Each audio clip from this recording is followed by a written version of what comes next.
Welcome, welcome. This is obviously one of the most important topics. Besides leadership and succession planning, we often hear a lot about how do I deal with HR technology, how do I manage my workforce, how do I integrate the different systems. So we're really excited to be addressing this today. I'm going to start out with an opening question for each of my panelists, and I'm going to ask you to tell really briefly what is the next big improvement coming in HR-specific technology or software. And I'm going to start with Gabriel because he's closest to me. That's the only reason. That's right. Well, our view is we see that we continue, seeing a lot of improvements in the analytics space, the cloud technology, in social media, and mobile solutions. That makes sense, and that's probably From the SAP standpoint, we actually see two important trends. One is the consolidation of the HR tools in a single process that goes from demand to leave of the employee. That's the first one. This has been most of the time in silos. And the second one is the HR organization using technology to become a profit center instead of becoming a cost center. Yeah, that was interesting that we talked about that a little bit. Yeah, this is something quite new. Especially in large corporations, we are starting to see that trend. They are coming to SAP for help in this regard. And we can talk. You can talk a little bit about it now. You were talking about how larger companies are creating a talent management and integrated software system across the entire universe of the company, and they are then enabling management to buy from internally, if I'm not mistaken. Right. So what you're doing is you're sort of consolidating all of the HR people, and you're then, which can have some impact on the HR system, Correct. but also it's making HR possibly a cost center, whereas traditionally, profit center, traditionally it's been known as a cost center, but you can probably explain it better than I can. Yeah, well, basically, this is something that happened already in this industry. It happened with the CIOs. If you remember, at some point, the system parts of the organization was a cost center.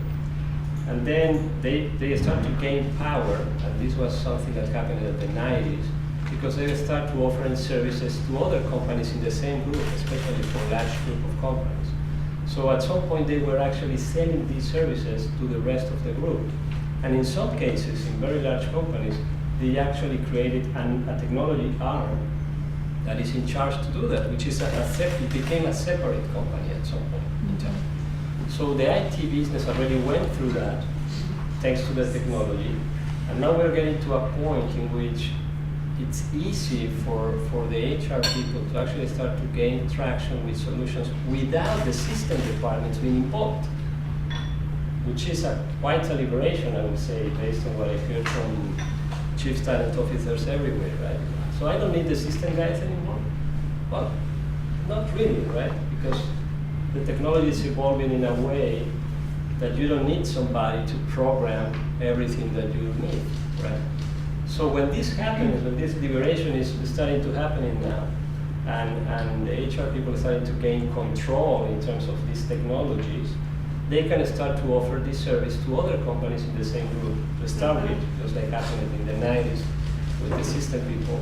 And they can actually move forward, right, to start selling this outside of the group. And that will be the next step, of course, but it will come at some point.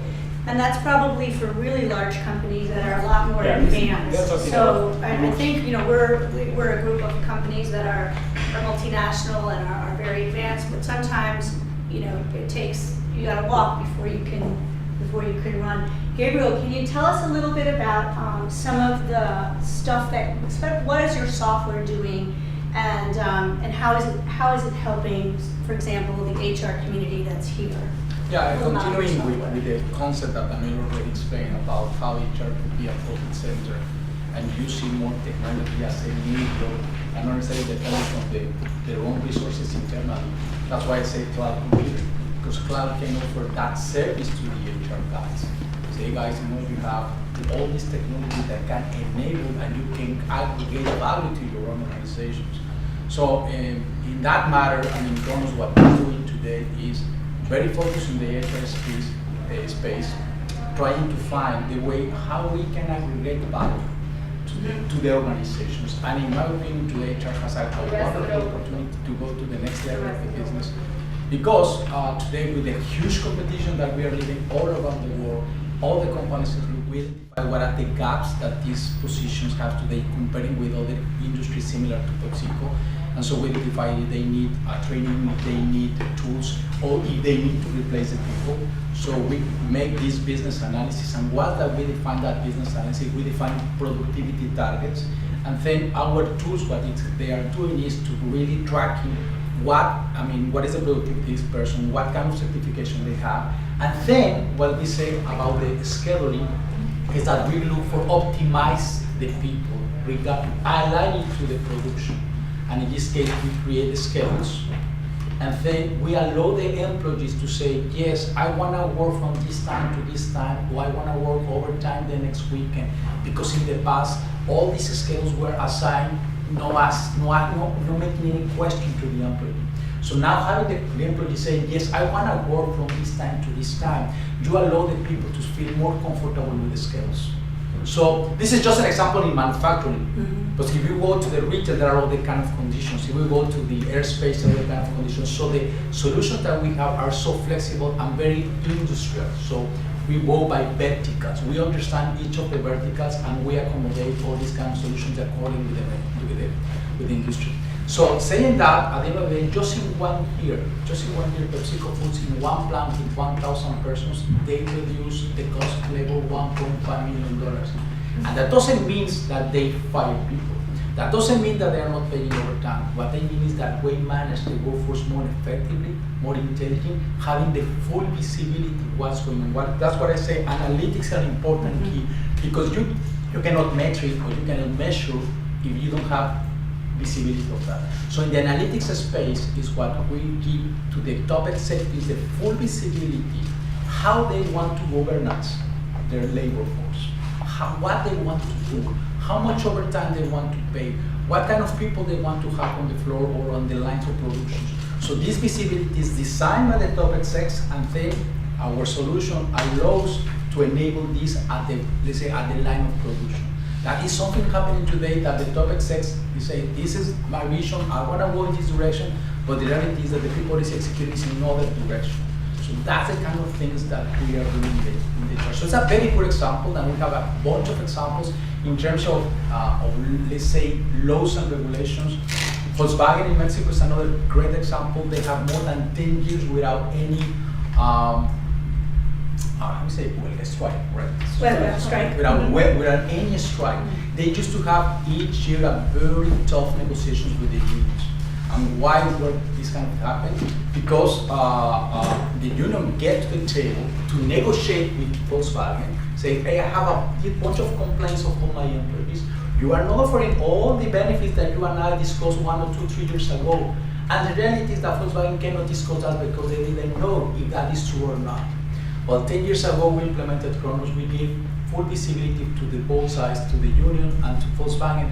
And now these start in the negotiation, they don't bring complaint issues because they know that the company is giving 100% of the benefits to the employees. So since that time, practically, you have not listened or hear or see any strike anymore in Volkswagen.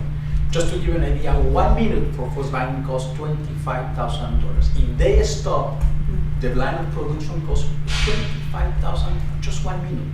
So having a strike is a huge amount of money for these kind of companies. So when we mitigate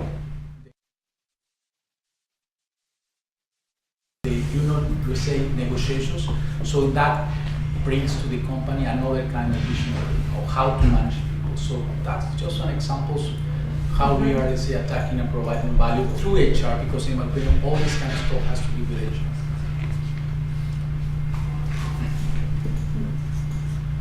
So let's talk a little bit about a different direction, because we talk about sort of workforce management, we talk about talent management.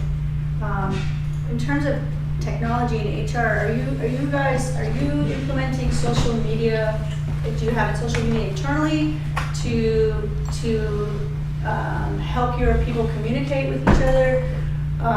Is that working? Is it not working? I think, Matt, you had mentioned something called Yammer that you have, sort of like an infrastructure for internal communication. How are other kinds of technology tools helping the HR function? I guess it would be interesting for me to hear.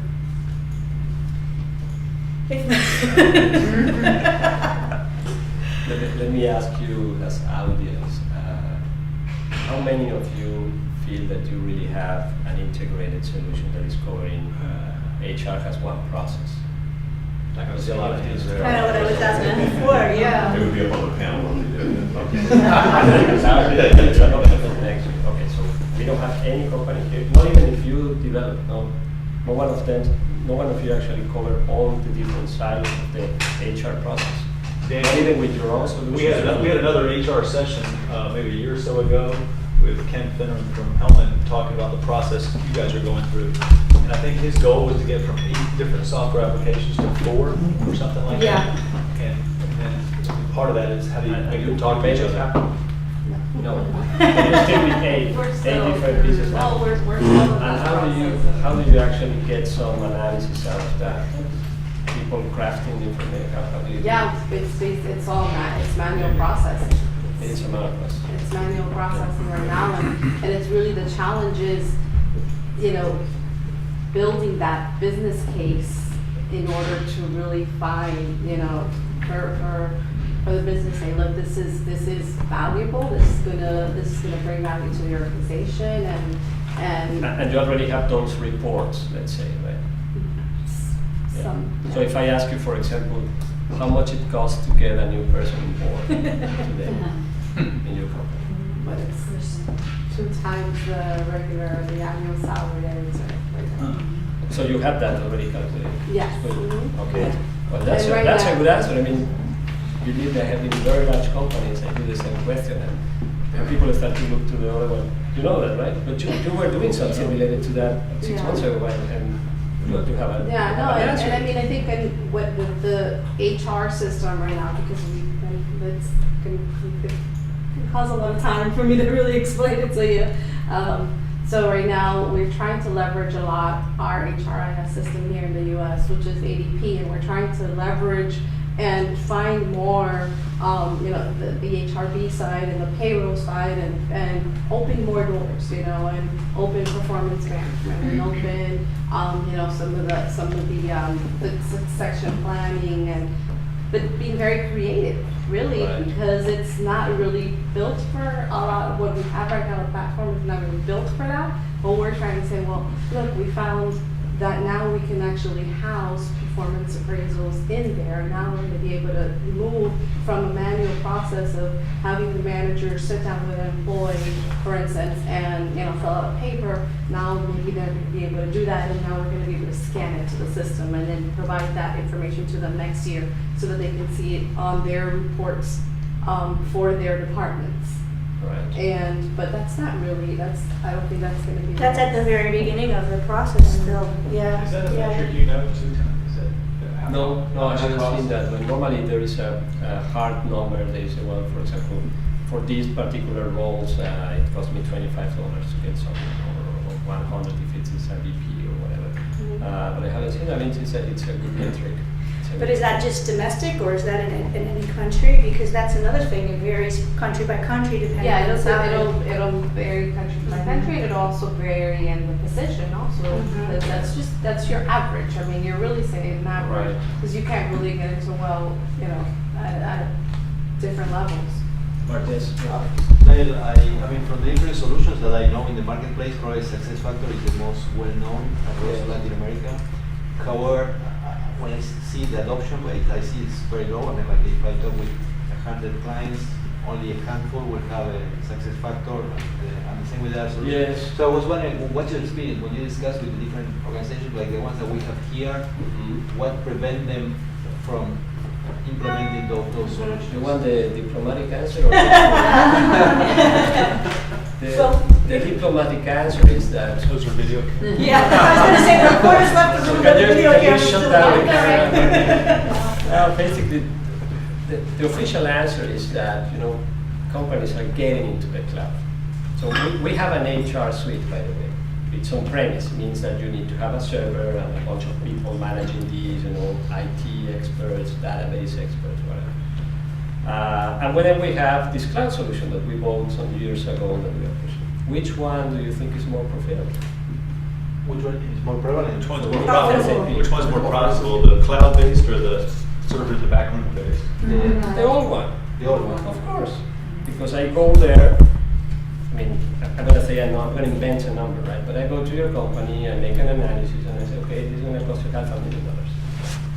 And then you need to pay one of the big 5 companies to do the implementation, right? So at the end, this is a $1 million project. Easy.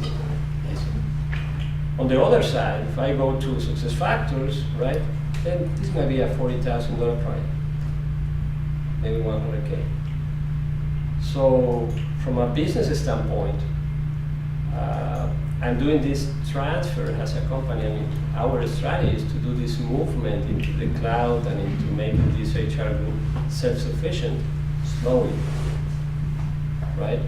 Because there's still money on the table that we can grab as a company, and we are a profit company, right? So we are doing this for the money. So that's why we are not pushing this hard enough. Now, the situation that I was discussing this morning with Gabriel is that the market is accelerating to make us push this faster. So now you go to the customer. Something that is happening today that wasn't happening 1 year ago is that you get to the customer and they ask you, but it's a cloud solution, or you're going to send me something? And so people already have this perception out there that a cloud solution is cheaper, right? So what's happening is that now we have been forced to offer the cloud solution that is cheaper instead of the old one, which is a lot more profitable for us and for our partners. So that's why the level of adoption seems from the market not that fast. Nevertheless, in the case of SuccessFactors, we bought it with 17 million users. We have close to 25 now in 3 years. We increased sales of SuccessFactors, just to give you an example for the others, in Latin America by 500% in 1 year, year over year. 500%. Without pushing it. So, I mean, the market is there, the trend is clear, and what I see, I'm sorry for taking No, go. a little bit more, but the trend My friend, is that for a technology company like us, HR people is the last group that we never focused on before, strongly enough. That's the truth. I mean, we were talking with the salespeople with CRM for 10 years now. So we went to everything the company said, oh, you want to optimize your sales process, you need a CRM, you need to buy a CRM now. 10 years before we were selling the ERP, you don't have an integrated process in your company, you are not going to survive, you need an ERP. I mean, there is no much space that we can go now, but guess what? HR, it's a huge opportunity because you don't have anything. Then how do you get over that hurdle of you go into an organization, go into HR. HR doesn't have anything. You have eight different systems. Everything is done manual, and then all of a sudden you go into an organization and you say, well, we can offer you the world, but you have to spend right now,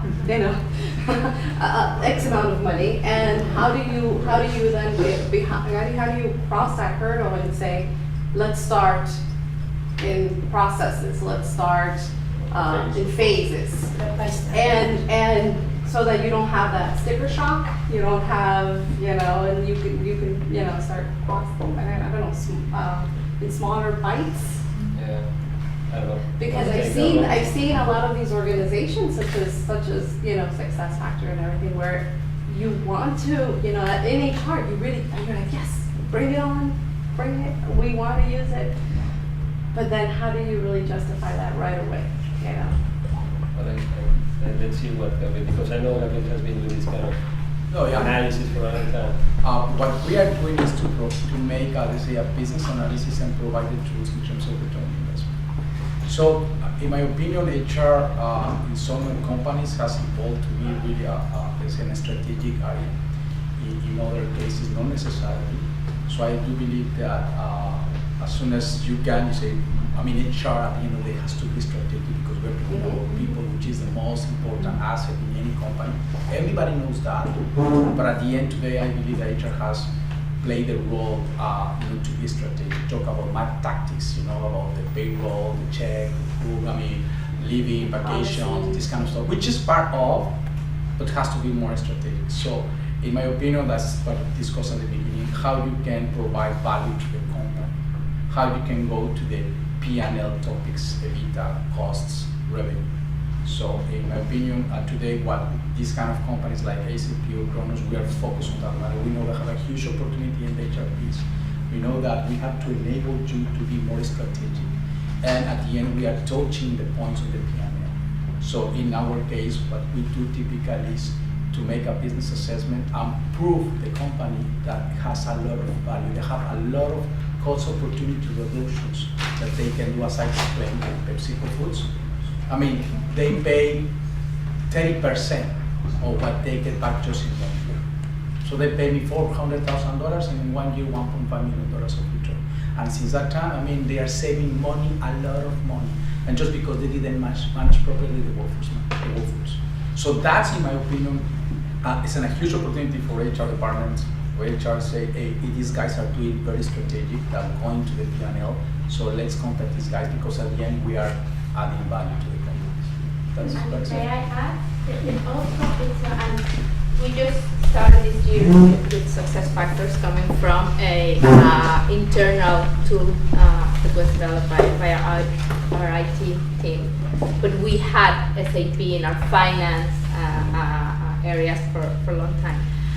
But being able to prove to the top management that having access to the information in one shot, because this is information that they ask all the time about the employees. So giving them full access to what they always have to ask to HR and making them being a more active part of the HR processes, not only once a year when they have to do the whole evaluations and mapping and succession planning once a year and that's it, but making them part of it, it's also a good selling tool.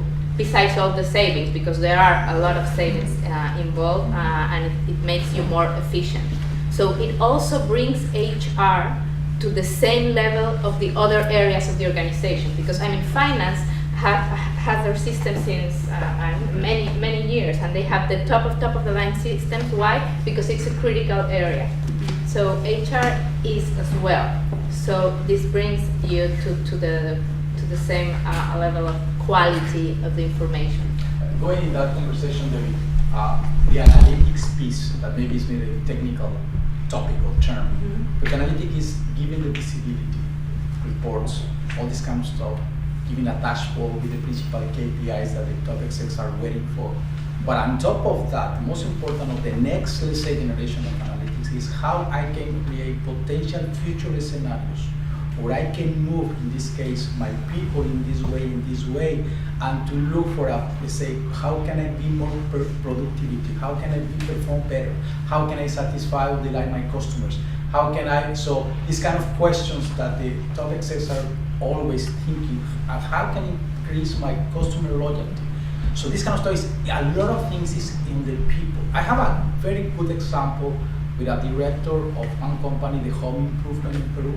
They say much more than the cost saving. He told me, Gabriel, the most important is that I'm creating a different culture in my company, different employee culture. And that's why, because in everyday basis, when they are on the ship, any customer that comes to the company for buying this kind of stuff for the home improvement, so they don't have any ideas like going to Home Depot. So you don't have an idea, but you want to repair something in your home, but you need advice. So if the people that is attending you is not the right person, he doesn't feel well, so the experience that you are going to have in that store will be no good. So everybody knows about marketing experience. So we need to have a great experience buying that stuff in that particular company. So how you can improve the customer satisfaction, the employee satisfaction, the employee loyalty. So you have to work on that. That's today a key component of the customer experience. The customer experience interacting with people. I mean, Latam, I personally say I love that line. My experience with Latam is, no, yeah, really. And I'm Mexican, I compare with Aeromexico coordinators. And it's exactly the same airplane, the same one. Why is it different? Because the people is different. That's it. That's it. And that's why Latam is very successful airline in Latin America. But going forward again, I mean, we have to think as HR how you can give to the top execs, how you can improve the customer experience, having the right employees, employee satisfied, employee happy, employee engaged with the company. And this kind of stuff, this kind of solutions helps you to make this happen. That's at the end of the day what we are going to do. What you really need are really good case studies of success stories that you can then share internally to make the argument, so that you can then say, look, this is what was done, look what we can do, not only financially, but culturally, as you're saying. And it's like linked with retention. That was our first conversation in the morning, because also like with the Y generation, I mean, they want to have access to information, and having a system as success factors, and we are experiencing that right now. This will be our first year for the performance review with success factors, but we already did the initial process at the beginning of the year. So Y generation needs to have visibility of their own, have visibility of others, what is going on. So if we as HR don't have these kind of tools, it will also impact retention and of course development, recruitment, and everything. And I think it makes it a competitive advantage versus just a compliance area, because a lot of the work historically in HR was gathering data to submit reports for compliance, or government factors. This makes us very competitive, that we knew we have the right type of people for the right roles that we are looking for to grow the company. And I guess to quote our CEO, Don Canals, at Clorox, he says that, the most important asset in the company walks out the door every day at 5 o'clock. Which is our employees. So how do we make sure that we understand that employee so that we can, kind of keep them? How do your tools measure the diversity in the workforce? So when we come in and consult to companies, we end up resorting to looking at org charts and like who's literally sitting around a table to say that it's 15 men and 1 woman, for example. And you can see that. Look at Twitter's board, look at all the flap that happened around that. So how do your tools measure that, and what are sort of the legal, how have you set it up in such a way that it makes the organization more intelligent about which underrepresented demographics in the workforce may or may not be making it up the pipeline from a succession perspective? We call this question a segue, by the way. Well, I can take it. Well, basically, we're going to ask you that. We're going to ask that. We call the suite, we call it Business Execution Suite. That's the number that the complete suite has for the full process, right? And the reason is because what we are trying to do with the suite, and actually depends on the customers using it, is that we put the strategy first, and then we define the goals and objectives for everybody in the company.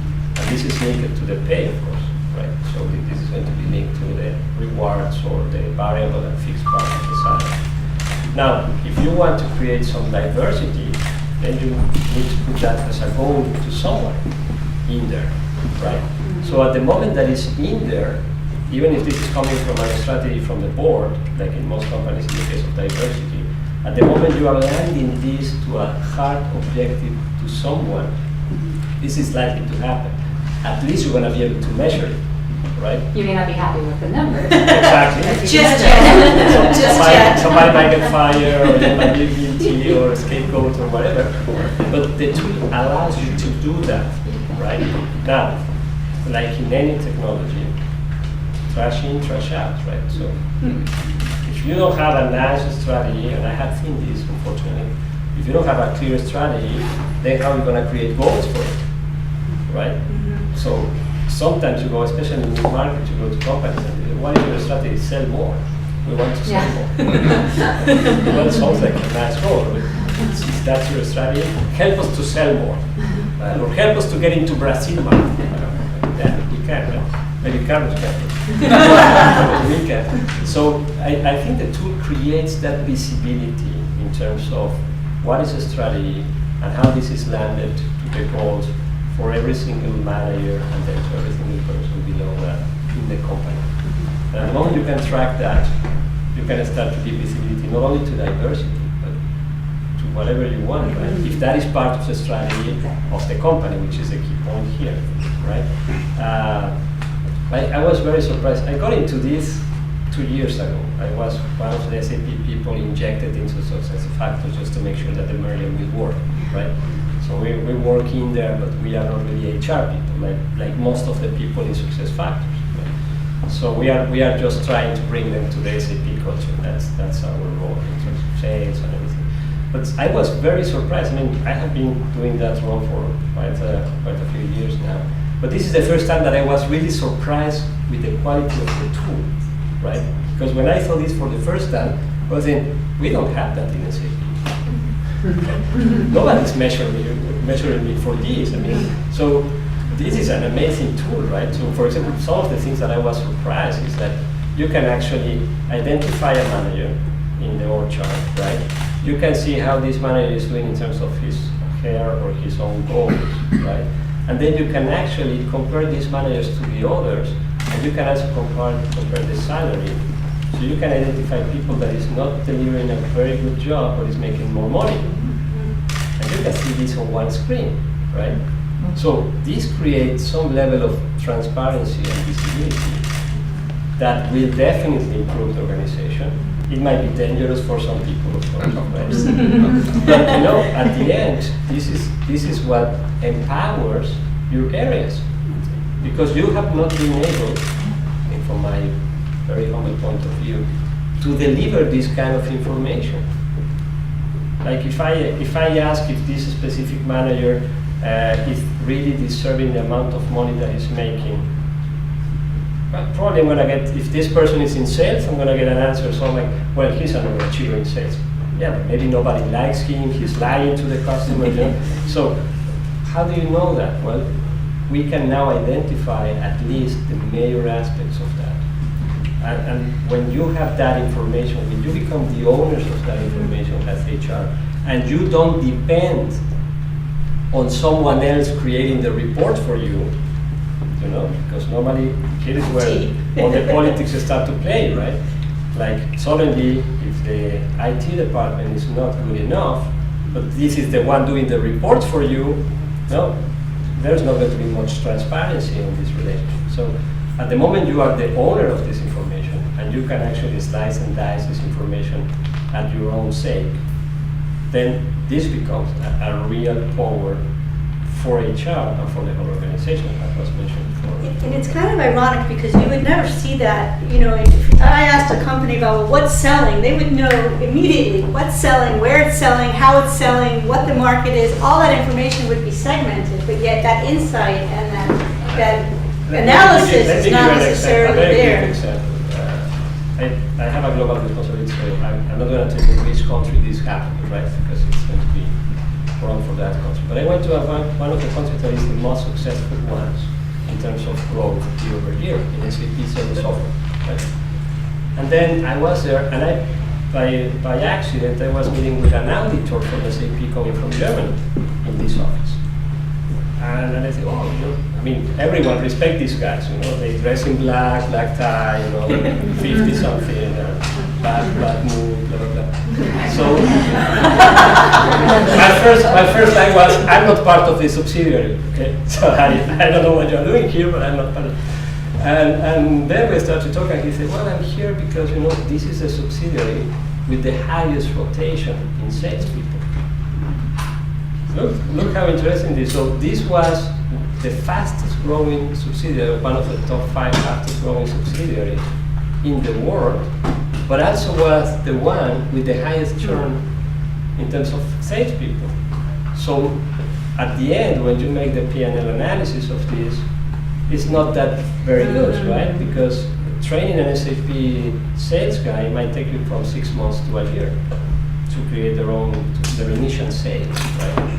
Because it's a complex technology. So at the end, they were making a lot of money in revenue, but they were firing so many people so fast, and expending so much money to train them back, that this was not as successful that somebody might think, right? Yeah. So this is the kind of information that the company doing the strategy, the board, the CEOs of the companies are expecting you to deliver, Right, exactly. right? Well, I don't want to cut you off, but we have used up our time, and we are going to segue into diversity. But I'd like to say thank you very much.